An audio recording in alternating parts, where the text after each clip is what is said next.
Hello, and thank you for joining me on this webinar today. My name is Sunit, and I am a trainer at the Refugee Sponsorship Training Program, and I will be your host for the webinar this evening. Today's webinar is designed for new and experienced sponsoring groups, and will provide information on the difference between refugees and immigrants, demystify some misconceptions about refugees, and provide information on the demographic of Syrian refugees sponsored to Canada in 2015 and 2016, and Canada's emergency response to the Syrian and Iraqi refugee crisis. This is our agenda for today. So in part one of the webinar, we'll clarify some terminology. In part two, we'll look into some common myths and debunk those myths. And in part three, we'll look into the demographic of sponsored Syrian refugees and Canada's response to the Syrian and Iraqi refugee crisis throughout 2015 and 2016. And then after part three, if there's some time left at the end, we'll have some Q&A. Just some housekeeping before we get into the substantive content of this webinar. So hopefully within your webinar screen window, you can see this menu on the top right-hand side of the window. And using this window, you can ask questions. So you can type the questions out and I'll be able to see them on my screen. Or if you have a microphone attached to your computer and voice over IP functionality on your computer, you can raise your hand using the button on the sidebar of the menu, and I'll be able to unmute you so you can ask your question. Also on this control panel, there should be the option to download two information sheets. So the first information sheet was produced by the Canadian Council for Refugees, or CCR for short, and that relates to cessation procedures if refugees engage in certain activities, such as renewing a passport from their country of nationality, or if they return to their country of nationality. So it's a very useful resource on things to be aware of if you are sponsoring refugees or if you have sponsored refugees, as to what actions could result in the Canada Border Services Agency taking action against the refugees that you sponsored. The second handout that you should be able to download is a information sheet produced by RSTP on refugee status determination by country. So within that document, we list the majority of countries that are hosting countries for refugees, and we explain and outline using information that we received from the United Nations Refugee Agency, who conducts refugee status determination within that country. So if you have any questions or issues relating to these handouts, please put them into the question box or raise your hand or drop me an email afterwards. If you're having problems downloading the handouts, please contact me via email. I'll put my contact details on screen at the end of the webinar, and I'll be happy to email you the resources so that you have them available and you can use them. So moving on to the substantive content of the webinar. In part one, we're going to look into some terminology and clarify that terminology. Starting off with, who are refugees? The internationally accepted definition of a refugee originates from Article 1A2 of the 1951 Convention relating to the status of refugees. The 1951 Convention also outlines the rights and protections afforded to refugees. The Canadian definition of a refugee in the Immigration and Refugee Protection Act, along with many countries' definition of a refugee, derives from this international convention.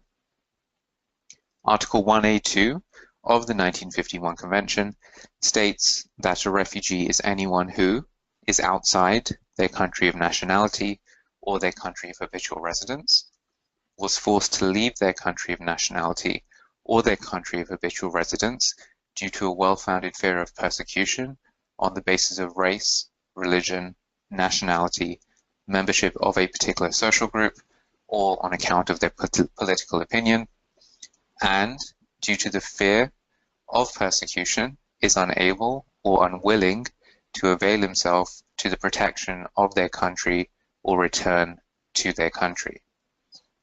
Some regional conventions, such as the Organization of African Unity Convention governing the specific aspects of refugee problems in Africa, and the Cartagena Declaration on Refugees, have expanded on the concept of a refugee to include persons that have fled their country of nationality or their country of habitual residence due to armed conflict, be it international or non-international armed conflict, or other violence associated with seriously disturbing public disorder or occupation.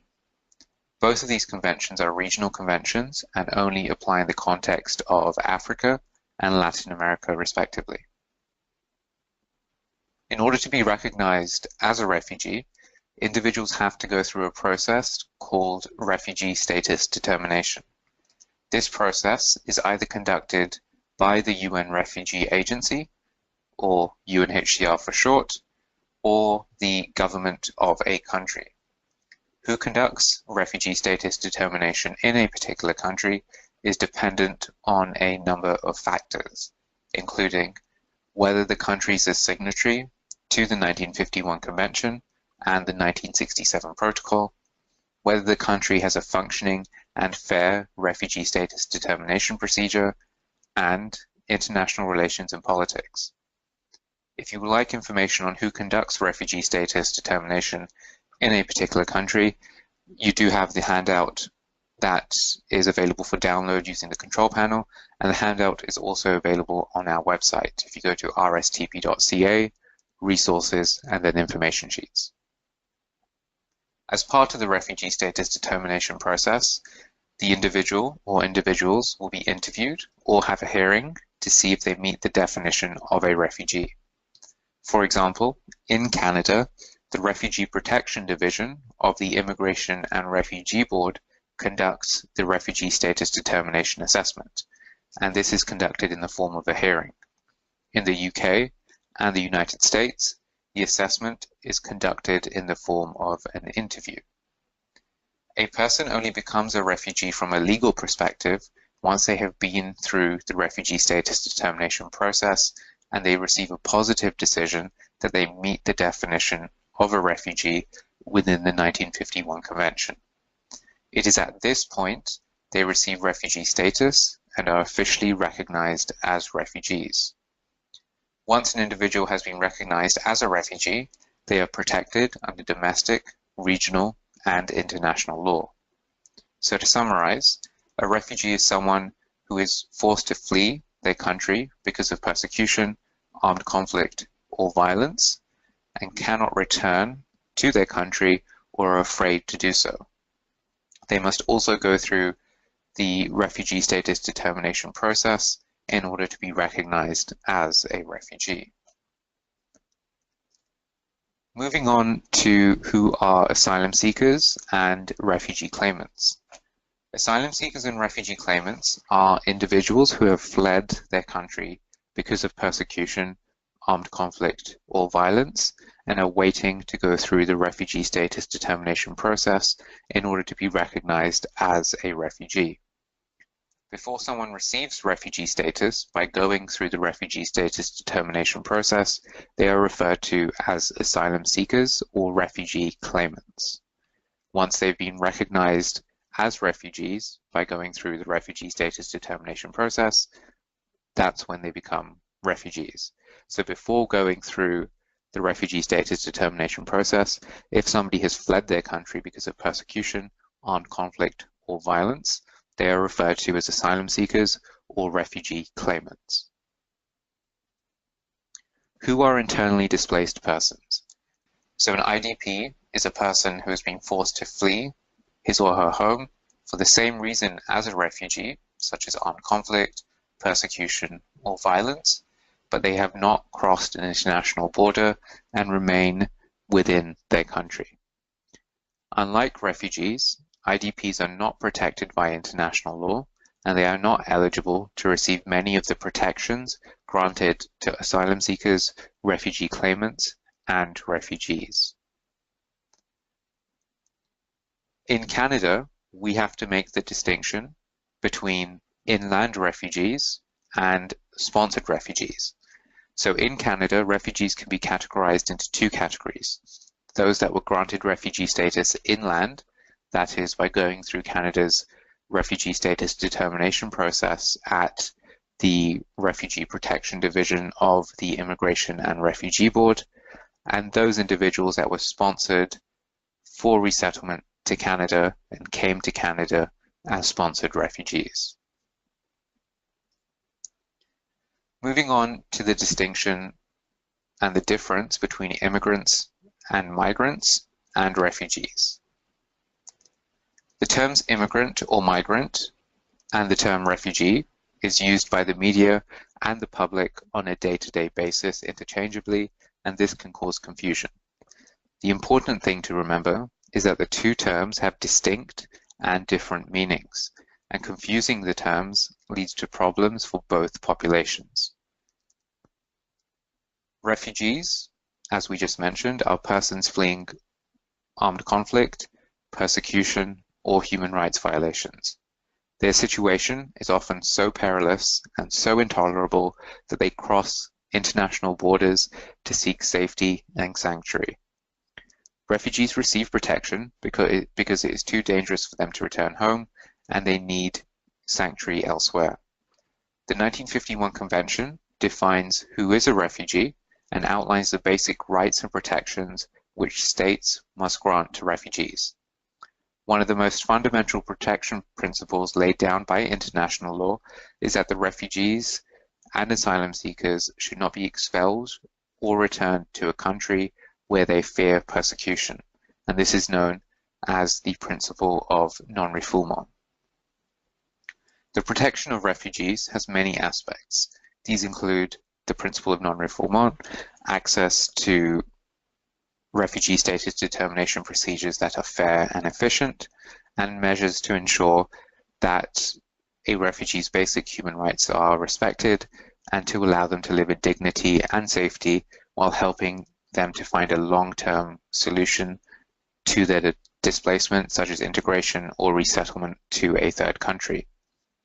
Immigrants or migrants choose to move not because of a direct threat of persecution or death, but mainly to improve their lives by finding work, or in some cases for education or for family reunion. Unlike refugees who cannot safely return home, migrants face no such impediment to return. If they choose to return home, they will continue to receive the protection of their government. Politics and the media regularly conflate the two terms, and this can have serious consequences for the lives and safety of refugees. Blurring the two terms takes attention away from the specific legal protection that refugees require and are entitled to. It can undermine public support for refugees and the institution of refugee protection at a time when more refugees need such protection than ever before. In part 2 of this webinar, we're going to look into some common myths surrounding refugees, and we're going to debunk those myths. Starting off with a very common myth about refugees that you may have heard recently within the media and from politicians, and that is that refugees pose a threat to our security, safety, and they are terrorists and criminals. The important thing to remember is that refugees are not threats to security. They are seeking security, sanctuary, and protection from threats to their own lives and to the lives of their family. Refugees coming to Canada, whether they are inland refugee claimants or sponsored for resettlement, all go through security and criminality checks conducted by the Canada Security Intelligence Service, CSIS, and the Royal Canadian Mounted Police, the RCMP. Refugees also undergo biometric screening, where their fingerprints and retina scans are taken, and they go through very comprehensive interviews.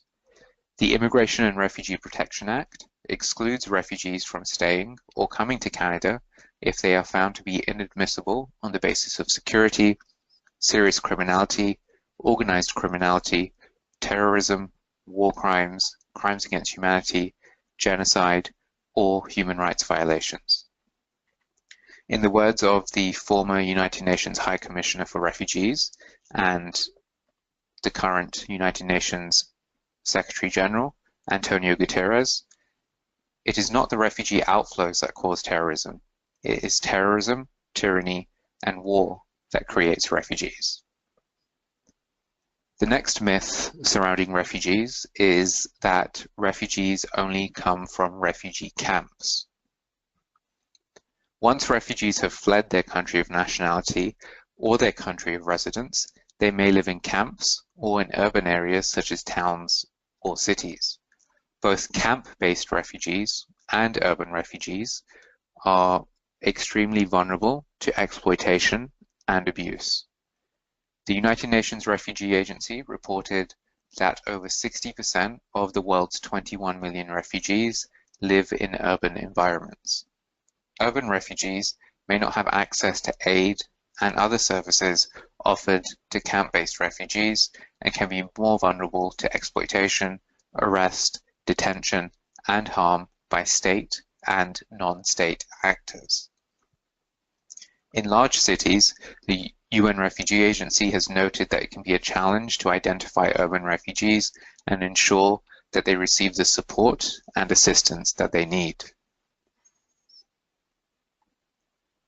The next myth is that refugees choose to leave their countries and do not really fear anything. And the important thing here is to remember that nobody is a refugee by choice. Refugees are forcibly displaced from their homes and their home countries and are forced to leave their country of nationality or their country of habitual residence due to persecution, armed conflict, or human rights violations. The other important thing to remember is that any one of us could become a refugee at any time. Moving on to the next myth, which is refugees should not travel using false travel documents or use smugglers. International law recognizes that refugees often have no choice but to enter another country illegally or using false documents.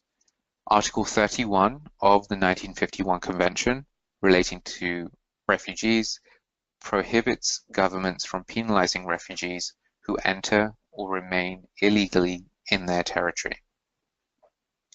For many refugees fleeing persecution, a false travel document is the only means of escape. Repressive governments often refuse to issue passports to refugees or to known political dissidents, or they imprison them if they try to apply for a passport or travel document. Sometimes refugees are stripped of their identification as they flee from their country, or they have no time to collect their documents and personal belongings before fleeing for safety.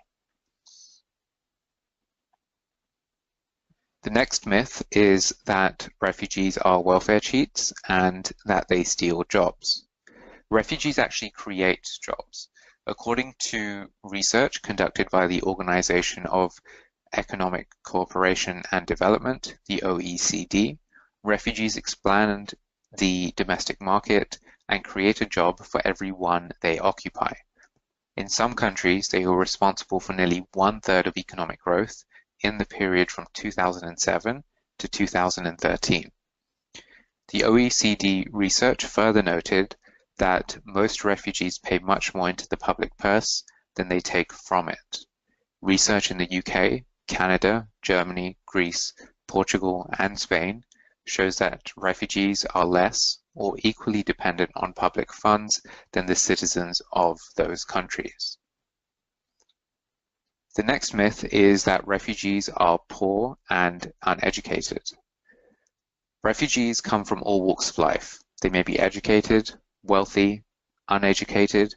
They may live below the poverty line, they may be famous, and they may even be current or former heads of state. Well-known persons who were refugees include Albert Einstein, Sigmund Freud, Henry Kissinger, Karl Marx, and Madeleine Albright. The next myth that we're going to look into is that Western countries are overcrowded and cannot take any more refugees. Data compiled by the UN Refugee Agency shows that the top refugee hosting countries in the world are Turkey, Pakistan, Lebanon, Iran, Ethiopia, and Jordan. Europe is home to just 6% of the world's refugees, compared with 39% for the Middle East and North Africa, and 29% in sub-Saharan Africa. The next myth is that refugees are mostly single, able-bodied men coming only to work. According to reports from the UN Refugee Agency, more than 75% of all Syrian refugees are women and children. The UN refugee further notes that of the refugees arriving in Europe, more than half are women and children.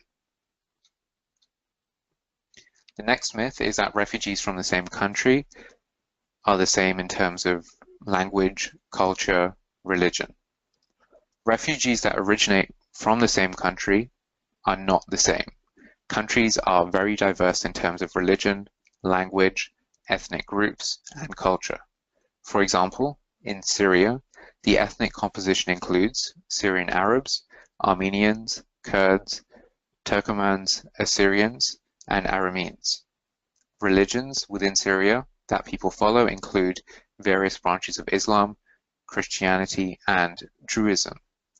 Languages spoken include Standard and Classical Arabic, in addition to 17 other dialects of Arabic, as well as French.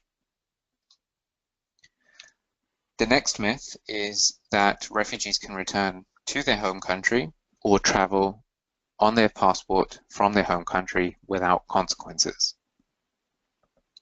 A refugee cannot return to their country of nationality or their country of habitual residence, or travel on a passport issued by their country of nationality or their country of habitual residence without consequences.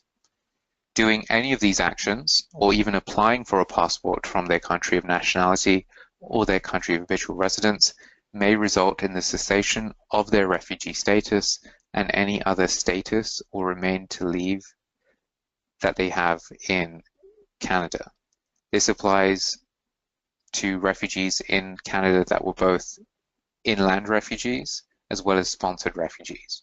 And one of the handouts that you can download is a handout from the Canadian Council of Refugees, and it's a great handout which provides lots of information on cessation and circumstances that can result in cessation and result in action being taken by the Canada Border Services Agency. So I highly recommend that you download that document, have a read through it, and provide it to other people within your sponsoring group, and also provide it to the refugees that you have sponsored or are in the process of sponsoring. Moving on to part 3 of this webinar, and in this section we're going to look at the demographic of Syrian refugees that were sponsored and arrived in Canada, and Canada's emergency response from late 2015 throughout 2016 to the Syrian and Iraqi refugee crisis. As of January 29th, 2017, 40,081 Syrian refugees were sponsored and resettled to Canada. Of the 40,081 Syrian refugees, 21,876 were government-assisted refugees, 3,931 were blended visa office-referred refugees, and 14,274 were privately sponsored refugees. As of January 29th, 2017, there are currently 17,912 applications in process for Syrian refugees, and 1,993 applications have been finalized, and they're waiting for travel.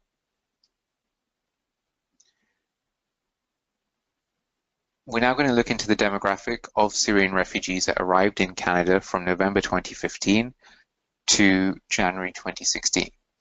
And the source of this information on the demographic of Syrian refugees is IRCC's Syrian Refugee Profile Addendum dated January 2016, which you can download from IRCC's website if you would like further information. There is a significant difference between the demographic of government-assisted refugees and privately sponsored refugees, Syrian refugees that arrived between November 2015 and January 2016.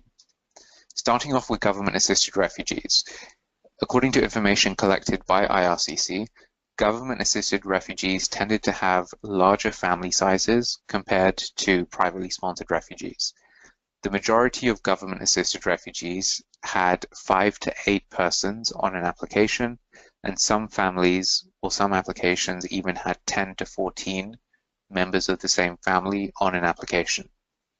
56% of government-assisted refugees that arrived between November 2015 and January 2016 were 14 years old or younger. IRCC also noted that the vast majority of government-assisted refugees have no English or French language skills, and the data collected by IRCC indicates that about 67% of approved Syrian cases self-reported as having no English or French language skills. Anecdotal reports from Canadian visa offices in Beirut and Amman suggest that this percentage is even higher. In terms of education, IRCC noted that while some children have continued their studies within the asylum or host countries, many are a grade or two behind for their age, and in most instances have only been taught in Arabic. 40% of those under the age of 14 have had no formal education, and 39% have had some secondary or primary level education. 68% of children over the age of 15 have had some secondary or primary level education, with only 4% having either a diploma or a bachelor's degree. Moving on to the demographic of privately sponsored refugees that arrived in Canada between November 2015 and January 2016. So IRCC reported that 52% of approved privately sponsored cases had one person on the application, and 41% of approved cases had 2 to 4 persons on the application. 7% of approved privately sponsored cases had 5 to 8 persons on the application. Self-reporting showed that 57% of privately sponsored refugees had English language skills and 3% had French language skills. 37% reported as having neither English nor French language skills.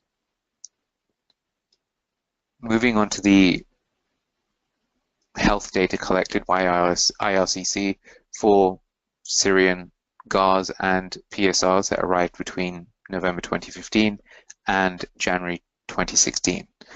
So reports from Canadian visa offices abroad suggested that the proportion of serious medical conditions among Syrian refugees is very low, and Syrian refugees coming to Canada pose no real risk to the health of the Canadian public.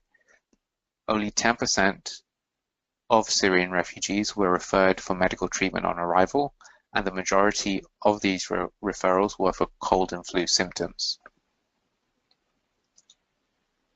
In terms of occupation of Syrian refugees that arrived in Canada between November 2015 and January 2016, IRCC noted that visa officers in Amman indicated that the work experience was almost always limited to males within the family.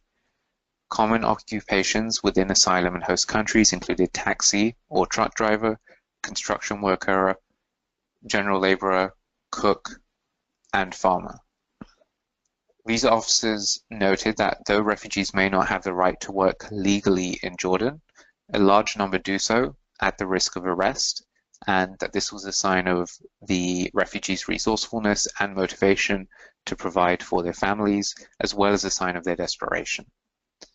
Visa officers also noted that any work that the refugees managed to obtain in Jordan was irregular and differs greatly from the refugees' occupations in Syria. Visa officers also noted that the majority of privately sponsored and government-assisted refugees had little to no knowledge of Canada and no family contacts in Canada. So that just gives you a very brief overview of the demographic of Syrian refugees that arrived in Canada between November 2015 and January 2016. And if you would like more in-depth information, I recommend that you search for the Syrian Refugee Profile Addendum from January 2016, which is available on IRCC's website. So moving on to the final part of this webinar. And within this section of the webinar, we're going to be looking into the procedures that were in effect from late 2015 to the end of 2016 as part of Canada's emergency response to the Syrian and Iraqi refugee crisis. And the reason why we're looking into these responses and procedures is to highlight that these were exceptional emergency procedures and they are not the norm when it comes to refugee sponsorship, and all of these emergency procedures are no longer in operation. Starting off with expedited processing, Syrian and Iraqi applicants were prioritized for processing in Canada, and special processing centers were operating in Jordan, Lebanon, and Turkey to assist visa officers with processing abroad. The special processing centers are now closed, and as of August 2016, Syrians are no longer expedited for processing in Canada. First in, first out processing is now in effect, which means longer processing times both in Canada and at visa offices abroad. So do not expect arrivals within months. If you have submitted an application and it was submitted after August 2016, please do not expect the refugees that you have sponsored, if they are Syrian or Iraqi, to arrive within a matter of months, as was happening from September 2015 through to August 2016. Processing times in Canada and abroad are significantly longer, and it will take some time for your application to be processed and for the refugees that you have sponsored to arrive in Canada. The next emergency procedure that was in effect was leniency with missing information, signatures, and documents. So from September 2015 to March 2016, the Centralized Processing Office in Winnipeg, or CPAL for short, was very lenient with missing information on forms, missing signatures and documents, as well as the use of older versions of forms. They had this leniency in effect so they could process as many Syrian and Iraqi applications as possible, but this is now no longer the case, and they are now very strict with requirements. So if documents are missing, if information is missing from the forms, or old versions of forms are used which are no longer within the grace period, the applications will be returned as incomplete, and they will not even begin processing the application until they receive a fully complete and correct application with all of the documents, forms, signatures present. Moving on to the next emergency procedure, from November 2015 until March 2016, the travel loans issued to Syrian refugees that were sponsored under the privately sponsored program had been waived by the Canadian government. However, travel loans are no longer waived for Syrian privately sponsored refugees. Syrian refugees who were sponsored under the PSR program that were interviewed on or after March 1st, 2016 are expected to pay back the travel loans that were issued to them in accordance with the repayment schedule. And the next and final emergency procedure that was in effect, which is no longer in effect and affects many of the Syrian and Iraqi refugees that the sponsoring community in Canada is looking to sponsor is the refugee status document exemption. So just to give you a bit of background, in September 2015, an exemption was introduced for Syrian and Iraqi nationals from having to provide proof of refugee status when being sponsored under the PSR program by groups of 5 and community sponsors. This exemption was renewed in September 2016, and the exemption was amended on December 19, 2016. The December 2016 amendment stated that the exemption would only apply for the next 1,000 Syrian and Iraqi refugees sponsored by groups of 5 and community sponsors, and once the 1,000 cap had been reached, Syrians and Iraqis sponsored by groups of 5 and community sponsors would have to start including proof of refugee status with their application packages. The 1,000 cap was reached in mid-January 2017. Therefore, as of January 2017, all Syrian and Iraqi nationals being sponsored by groups of 5 and community sponsors must include proof of refugee status in the form of a refugee status document with their application. If a refugee status document or a copy of a refugee status document is not included, the applications will be returned as incomplete and will not be processed.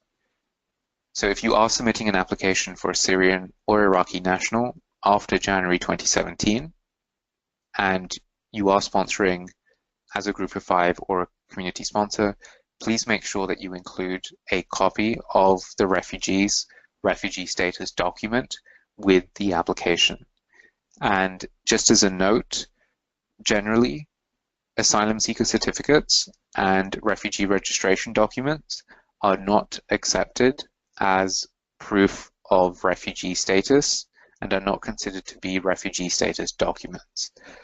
So what I would say is, if you are not sure and would like confirmation as to whether a document that has been issued to a refugee that you're sponsoring is the correct document that you need to sponsor as a group of 5 or a community sponsor, contact us at RSTP, and either myself or one of my colleagues will be happy to review and verify the document for you before you submit the application. So you know before you submit the application whether it is the correct document and whether you can proceed as a group of 5 or as a community sponsor to sponsor this Syrian or Iraqi national. And again, just to emphasize that these were exceptional emergency procedures that are not the norm, and all of these procedures are no longer in operation. So we've come to the end of the content part of this webinar, and I'm going to open up the webinar for questions. So using the control panel on the right-hand side of your window, you can type in your questions and I'll be able to see them on my screen and answer them for you.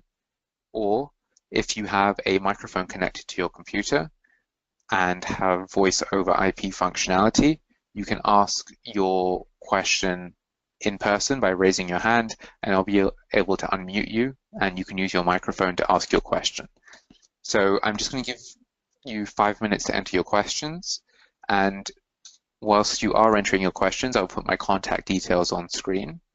And if you do have any questions regarding any of the content of this webinar, if you would like a copy of this webinar, or if you have any other questions relating to refugee sponsorship, either pre-arrival process questions or other pre-arrival issues, or even post-arrival issues regarding settlement, conflict, transitioning to month 13, please feel free to contact us and we'll be happy to assist you. So I'm just going to mute myself for a few minutes while you put up your questions, and I'll be back to answer them within a few minutes.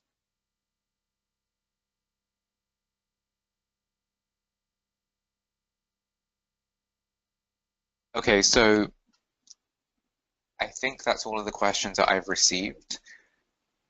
And again, if there's anything else, please feel free to contact me after this webinar, and I'll be happy to speak with you and discuss any questions or queries that you may have.